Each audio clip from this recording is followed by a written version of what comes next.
గాక.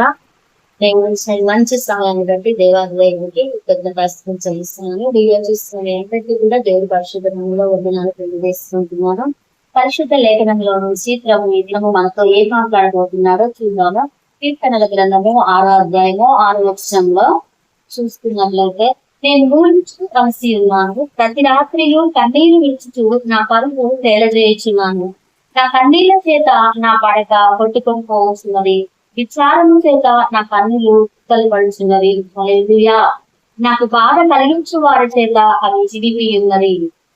ఎక్కువగా నా రోదన ధ్వని విని ఉన్నాడు. దేవునికి స్తోత్రం. దేవుడు ఈ మాట ద్వారా ఈ కీర్తనల గ్రంథం ఎవరు రాశారంటే దావీదు గారి యొక్క జీవితము. దావీదు గారు మహారాజు. దావీదు కీర్తనలు 6వ అధ్యాయము అంతటా దావీదు చేసినటువంటి ప్రార్థన, తనకు కలిగినటువంటి బాధ ఏ విధంగా దేవుడికి చెప్పుతున్నాడు అనేది మనము ఈ లేఖనం ద్వారా చూస్తున్నాము. ఆయన ఒక రాజు అయినప్పటికీ కూడా ఎంతో శ్రమ పడుతున్నాడు, ఎంతో వేదన పడుతున్నాడు. ఆయన కన్నీళ్ల చేతనంట ఆయన పడక కొట్టుకొని పోవచ్చున్నదంట. ఈ విధమైన ప్రార్థన మన జీవితంలో ఉందా? ఈ విధంగా ప్రార్థన చేసే అనుభవం మనం కలిగి ఉన్నామా? దేవుడు దావీదు గారి జీవితంలో అనేక గొప్ప కార్యాలు చేశాడు. అదే విధంగా తన సొంత వారి చేతనే ఆయన తరమబడ్డాడు. కొడుకైనటువంటి అబ్షాలోము తరుముతా ఉన్నాడు. అదే విధంగా ఆయన తప్పించుకొని కూడా తిరుగుతున్నాడు. అయితే చాలా మంది శత్రువులు ఆయనకి వ్యతిరేకంగా లేచారు. ఆయన ఎవరు అంటే ఒక రాజు. ఆ యొక్క రాజ్యానికి అధిపతి అయినటువంటి రాజే ఈ విధంగా ఉంటే మన జీవితంలో కూడా మనల్ని తరిమేవారు అనేక మంది ఉంటారు. నిజంగా ఎవరి జీవితంలో లేవండి కన్నీళ్లు? ఎవరి జీవితంలో లేదు వేదన? ఎవరి జీవితంలో లేదు దుఃఖము? మనందరి జీవితంలో కూడా ఉంది. వేదన అనేది ఉంది, దుఃఖం అనేది ఉంది. నా జీవితానికి వచ్చినట్లయితే నేను కూడా అలాంటి అనుభవం గుండా వెళ్ళాను. అనేక నిద్రలేని రాత్రులు నేను దేవుడితో గడిపిన రోజులు ఉన్నది. ఈ విధంగా మీ ముందుకు వచ్చి దేవుని లేఖనాన్ని పంచుకుంటున్నానంటే ఆయన నా మీద చూపించిన ప్రేమను నేను ప్రకటించడానికి వచ్చాను. హల్లెలూయా. దేవునికి స్తోత్రం. నన్ను కూడా ఒంటరి చేసిన వాళ్ళు ఉన్నారు. నా జీవితం చిన్నాభిన్నమైనప్పుడు ఆదరించే మనుషులు లేకపోయి ఉన్నారు. ఆయన యొక్క బైబిల్ పరిశుద్ధ గ్రంథం పట్టుకొని ఆయన యొక్క విచారణ చేస్తుంటే, కన్నీళ్లు విడుస్తూ ప్రార్థన చేస్తుంటే నా బాధ ఏంటో మనుషులు తీరవలేకపోయారు గాని దేవాది దేవుడు నా రోదన విన్నాడు. హల్లెలూయా. ఇక్కడ కూడా దావీదు గారి రోదన ఎవరు విన్నారంట?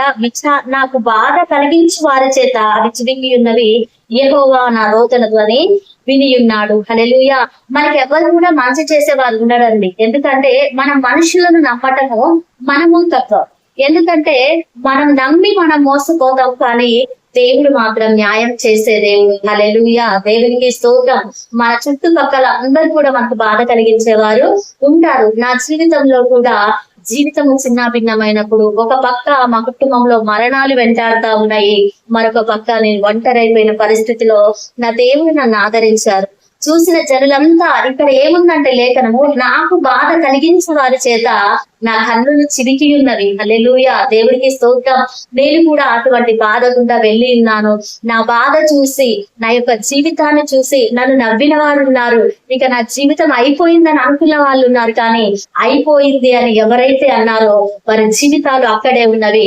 నా జీవితాన్ని దేవుడు సంతోషకరమైన బాటలో ఆయన నడిపించి ఉన్నాడు. హల్లెలూయా. దేవుడికి స్తోత్రం. ఆనాడు కలిగిన బాధ ఈనాడు నాకు రెట్టింపు సంతోషాన్ని ఇచ్చింది. నన్ను ప్రేమించే కుటుంబం, నన్ను ప్రేమించే భర్త ఏమీ లేకపోయినను దేవుడు అవన్నీ నా కోసం సిద్ధపరిచించాడు. ఎప్పుడు అంటే జనాలందరూ కూడా బాధ కలిగించి ఒంటరిని చేసి సొంత వాళ్ళే నా మొహం మీద డోర్ వేసిన రోజులు కూడా ఉన్నాయి.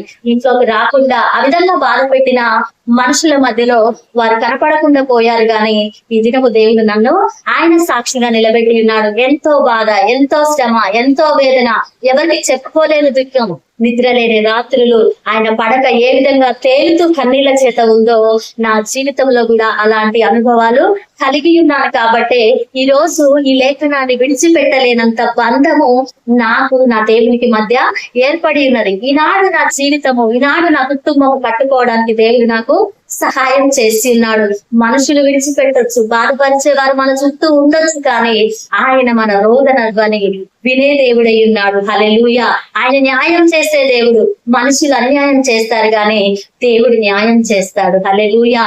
అయితే మనం ఆ విధంగా సంతోషము పొందాలి అంటే మరి మనకున్న బాధను బట్టి మన రాంగ్ రూట్స్ వెతుక్కొని దేవుడి మీద విశ్వాసం లేకోకుండా, ఆయన యొక్క విచారణ చేయకుండా, ప్రార్థన చేయకుండా ఈ విధంగా ఉన్నట్లయితే మన జీవితంలో సంతోషం ఉంటుందా అంటే ఉండదు. రెట్టింపు నరకం ఉంటుంది. ఇంకా ఎందుకంటే మనుషుల మీద ఆధారపడుతూ మనం వెళ్తున్న కొద్దీ మన జీవితం అనేది కుంగిపోతా ఉంటది. అది మరణ దశకు చేరుతా ఉంటది. మరణంలో నుంచి జీవంలోకి మనం నడవాలి అంటే ఆయన లేఖనాన్ని మనం పట్టుకోవాలి. ఆయన మాటే దేవుడు, వాక్యమే దేవుడై ఉన్నాడు కనుక ఈ వాక్యం మన యొద్దకు వస్తున్న ప్రతిసారి కూడా ఆయన మన యొద్దకు వస్తున్నాడు. ఆయన మనల్ని బలపరుస్తున్నాడు. ఈ రోజు నువ్వు మూలుగుతూ అలసి ఉన్నావా? ఎవరు సహాయం చేయట్లేదని బాధపడుతున్నావా?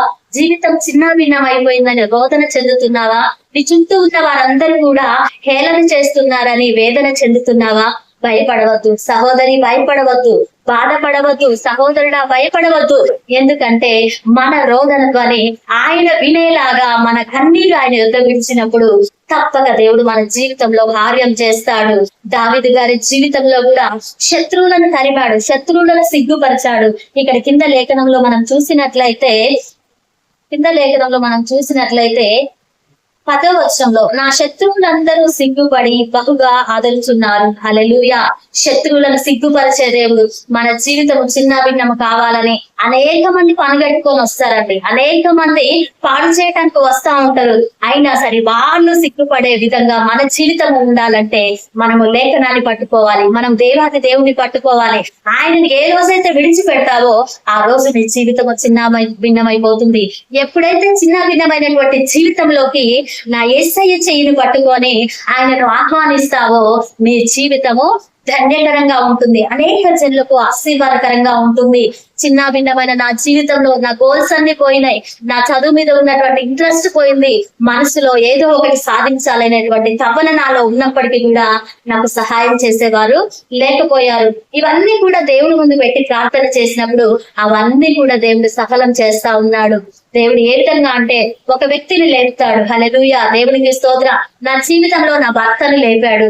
నా గోల్ అన్ని నెరవేర్చడానికి, నా చదువును ముందుకు కొనసాగించడానికి ఆగిపోయిన 10-15 సంవత్సరాల తర్వాత నా చదువు ఇప్పుడు ముందుకు కొనసాగుతా ఉంది. దేవునికి స్తోత్రం. దీన్ని బట్టి నేను చాలా ఆనందిస్తున్నాను. ఎందుకంటే ప్రభువా, నేను మర్చిపోయినా కూడా నా గోల్ని నీవు మర్చిపోలేదయ్యా. కాబట్టి ఈ విధంగా మనం ఏం చేయాలనుకున్నా కూడా మన హృదయ వాంఛలన్నీ ఆయన ఎరిగిన దేవుడు. కాబట్టి ఎవరినో ఒకరిని మన కోసం దేవుడు సిద్ధపరుస్తాడు. ఎప్పుడు అంటే ఎవరో చెప్పిన మాటలు విని వీళ్ళు విని ఆ జీవితాన్ని కోల్పోయేవాడిని మన జీవితంలోకి దేవుడు తీసుకురాడు. ఒకవేళ అలాంటి వాళ్ళు వచ్చినా కూడా వెళ్ళిపోతారు. కానీ దేవుడిచ్చేటువంటి బంధము శాశ్వతమైన బంధము.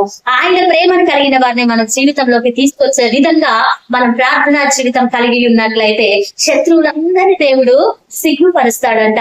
మన తలను ఆయన పైకి ఎత్తుతాడు. హల్లెలూయా. న్యాయము చేసే దేవుడి వైపు మనం ఉన్నట్లయితే న్యాయాధిపతిగా దేవుడు మన జీవితంలోకి వచ్చి తప్పగా న్యాయం చేస్తాడు. ఆయన కన్నీళ్లు తుడిచే దేవుడు.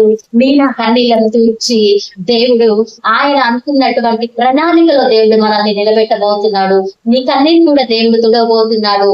నీవు సంతోషము చేత నీవు దేవుడి యొక్క సాక్ష్యాన్ని పంచుకోబోతున్నావు. అయితే దేవుడి యొక్క విచారణ చెయ్యి. దేవుడి చెయ్యిని పట్టుకో, దేవుడి పాదాలు నీవు పట్టుకో. ఖచ్చితంగా దేవుడి యొక్క కార్యాన్ని నీవు చూడబోతున్నావు.